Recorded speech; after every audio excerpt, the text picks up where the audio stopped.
Welcome to the Crunch McDabbles Show. I'm your humble host, the legendary Crunch McDabbles. This is the only show dedicated to Pathfinder 2nd Edition, the big hits, and the Major League crits. Today's show, Spellstrike. Spellstrike, you have learned the fundamental Magus technique that lets you combine magical and physical attacks together. Arcane power pumps through you, magic swirls around your weapon, and then bam, you make your single attack roll, and if it hits, it delivers both the weapon damage and the spell damage, all in the same hit, all for the same attack roll. The glory of it all is that you never have to deal with the multiple attack penalty when you play a Magus if you don't want to. Just pile everything into that one spell strike, and then let that fistful of damage dice do the talking for you. When you combine weapon damage and spell damage into the same attack roll, the end result is some really, really nasty damage and crit hits that make your DM look like this. So that is a 16 plus the 15. Oh, good. 31. To either 68 or 70. So it doesn't matter. No, that's a lot of damage! And believe it or not, it's only 2 actions to drop one of these big dongers out there. That 2 actions right there, though, that is a little misleading, though, because you do have to spend an action to recharge it, which means after the first spell strike, it essentially becomes 3 actions to make every spell strike after that first one. No! What this means, though, is we have a whole Magus strategy that needs to be developed or fleshed out around managing our actions for spell strikes. See, we want to spell strike as much as we can because the damage is so good, but that's going to use up most of our actions. But there are other things we might want to do as well, like moving or recalling knowledge or raising a shield or casting a shield spell or casting a focus spell or entering our arcane cascade stance. So how do we make all this work? Okay, the extra damage that you're going to get by making a spell strike over a regular strike, it's going to outweigh any benefit you might get from Arcane Cascade or Recalling Knowledge or anything else you might do. So it does make the most sense just to move up and spell strike right on the first round and then repeat that over and over again until the monster is dead. So that right there, that is sort of our main routine, our default damage round. However, if there is something you want to be in Arcane Cascade stance for, and this could happen, it could be for any reason, something as part of your build, or if you're a Sparkling Targe and you want that extra defense, or anything. It could be something you just enjoy more being in Arcane Cascade stance. I'm fine with that. That's great. If that's the case, then you could cast a shield spell as a single action, and then enter Arcane Cascade stance as a single action, and then with your third action, recall knowledge. And look at that. That's a great first round. And then you move up and spell strike, and then the next round recharge and spell strike, and then continue the cycle until the monster is down. And finally, when a monster is down and there isn't a monster within reach, now you're going to have to move again, and that's going to use up one of those actions, so you can't spell strike that round because you can't recharge your spell strike. So this would be a good round to drop a focus point and recharge your spell, and a lot of those focus points include an attack with it, or just move an attack and recharge in that round, or some combination like that, just to get ready. And then once you're up to the monster, then you get back to your default routine again, spell strike and recharge over and over again. Now, the fun part about being a Magus is choosing which spells you want to add to your spell strikes. The requirement is that the spell is 1 or 2 actions, and it requires a spell attack roll. So if you go to the Archives of Nethys, and you go to your table view of all the spells, and you filter this column with the keyword contains attack, you get all the spells that are spell attacks, and again, if you filter this column with contains arcane, you get all the spells on the arcane list that contains attacks. Now, all of these spells do different things. They go from flat-out damage spells like Horizon Thundersphere or Shocking Grasp to no damage at all, but with some major debuff like Ray of Enfeeblement, which lasts a full minute, or Telekinetic Maneuver, which could be great for combat maneuvers if you're a dex-based Magus. And then everything in between is some combination of damage and debuff, so a spell like Snowball It's going to deal damage and decrease their movement speed on a hit, but the damage is lower than these other spells. Or a spell like Hydraulic Push, same thing. It's going to deal slightly more damage than Snowball, and it's going to knock bad guys back 5 feet on a hit, which might be good because then they have to use their actions moving back up to you on their turn. And it's the same sort of options for your cantrips too. It's either damage or debuff or some combination. For straight up damage, Telekinetic Projectile is pretty good. This is going to be a d6 per spell level plus your intelligence modifier. But the new king of cantrip damage, the slightly better Gouging Claw. It's the same 1d6 per spell level plus intelligence modifier. However, Gouging Claw adds in some persistent damage on critical hits. And we love persistent damage, right? So this cantrip, you're gonna throw it out there when you don't want to burn up a spell slot, and that persistent bleed damage, it's gonna chew up them bad guys and then spit them out.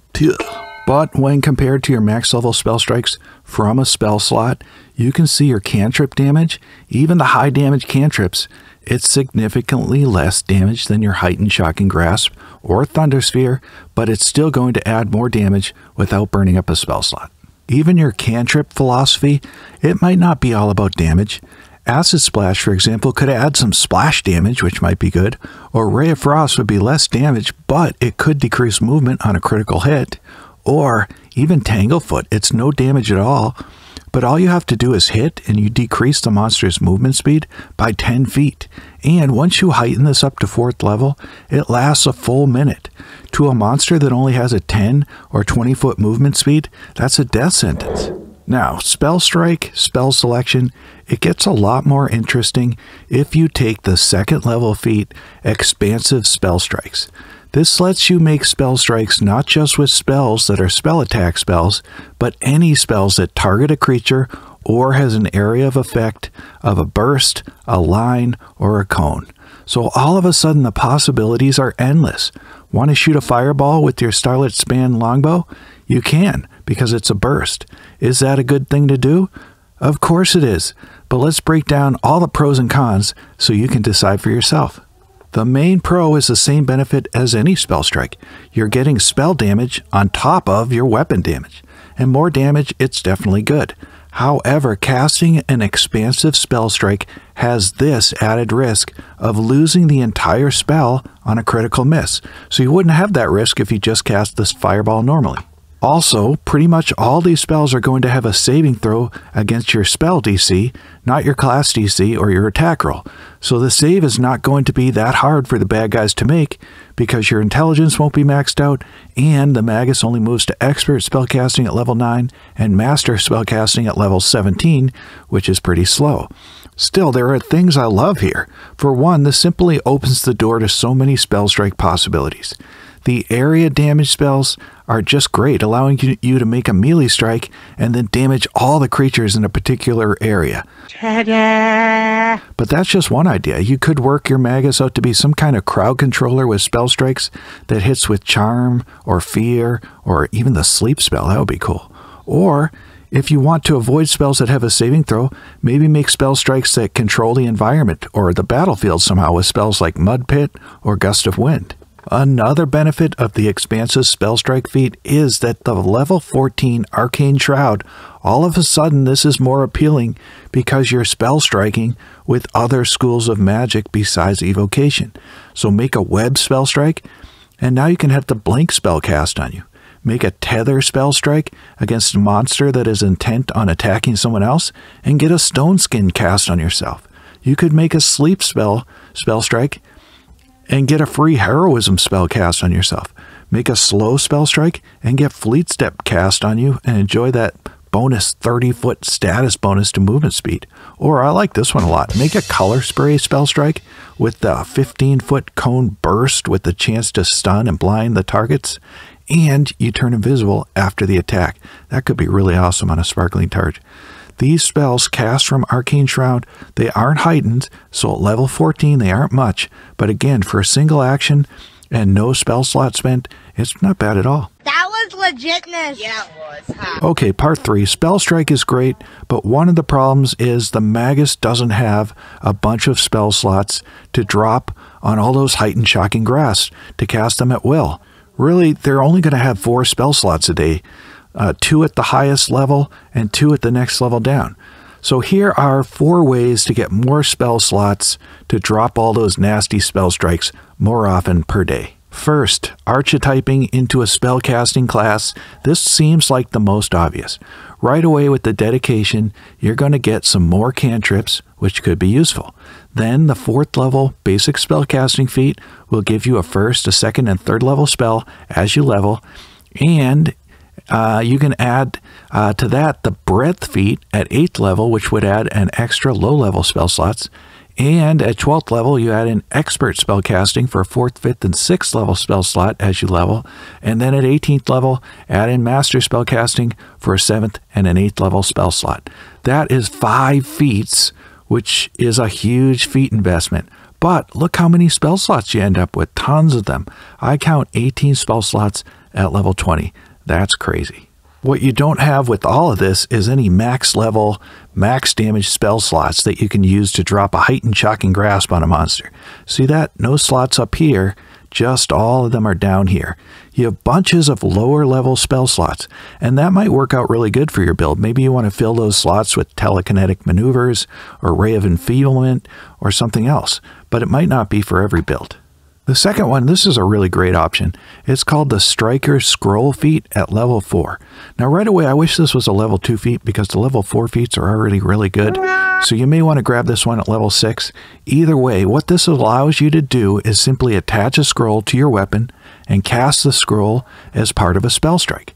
Simple enough, right? But what this means is as long as you can keep buying max level scrolls and keep spending 10 minutes in between combats, you can add that extra max level spell strike, not just once a day, but once a combat. And that's pretty huge, albeit at an expensive cost of scrolls, but not a huge investment, just 1 feat to get that. The third method for adding more max level spell strikes per day, it would be to add a dedication that had a good damaging focus spell.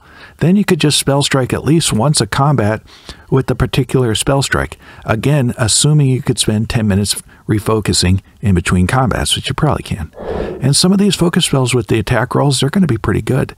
The Wizard's Call of the Grave is a really nice debuff, and the Cleric has quite a few damaging spells there, like Fire Ray is pretty nice, but I like the mechanic of Winterbolt too for some fun.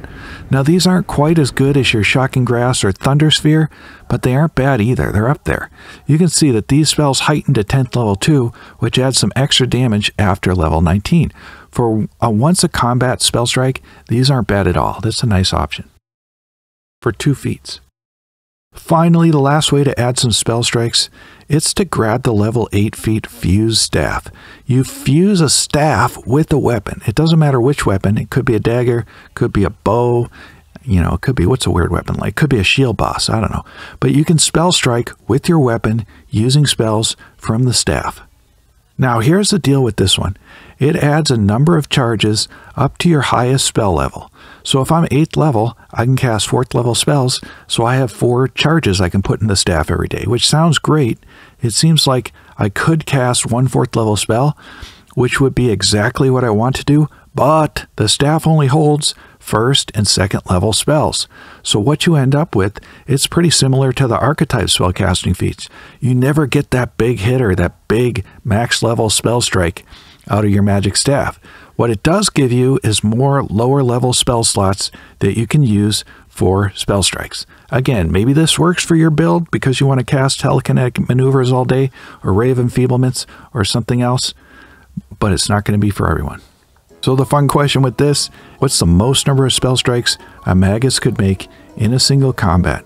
I'll let you mull over that one, and I'll say that is it. I've been your host, Crunch McDabbles. This has been the Crunch McDabbles Show. Survive Galarian with a Spell Strike. When you combine weapon damage and a spell damage, why does it say a spell damage? What this means, though, is that we have a whole Magus... Magus? Where'd that come from?